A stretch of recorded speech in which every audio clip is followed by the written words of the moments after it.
ஆன்மீக நண்பர்கள் அனைவருக்கும் அன்பு கலந்த வணக்கங்கள். இன்றைக்கி நாங்கள் ஆன்மீகம் சம்மந்தமான பதிவில் பார்த்தீங்கன்னு சொன்னால், எதிரிகள் தொல்லை நீங்கும் கரும்பு படையல் கோட்டை முனீஸ்வரர் திருக்கோயிலின் சிறப்பம்சங்களை பார்க்கலாமா வாங்க.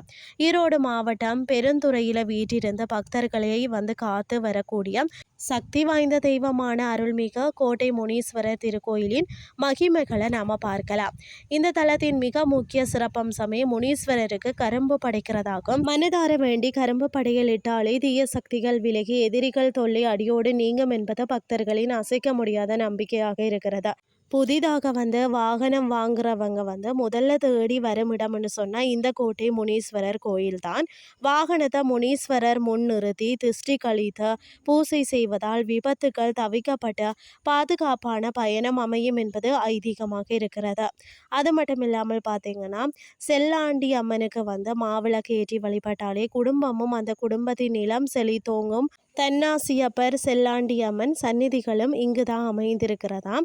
மற்றது நீண்ட நாட்களாக குழந்தை பாக்கியம் இல்லாதவங்க கூட இங்கு வந்து முனீஸ்வரரை மனமுருகி வேண்டி பயன் வந்து பெற்றிருக்கிறார்களாம். மைசூர் மகாராஜாவின் கோட்டையை வந்து காத்த தெய்வமாக விளங்கியதால் இவருக்கு கோட்டை முனீஸ்வரர் என்ற திருநாமம் வந்து உருவானதாம்.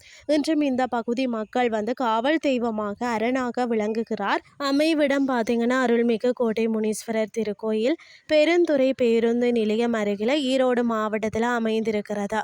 இன்றைய ஆன்மீகம் சார்ந்த பதிவு உங்களுக்கு வந்து பிரயோசனமாக அமைஞ்சிருக்கும்னு சொல்லி நானும் நம்புகிறேன். இதே மாதிரி மற்றும் ஒரு ஆன்மீகம் சார்ந்த பதிவோடு உங்களை சந்திக்கிறேன். நன்றி.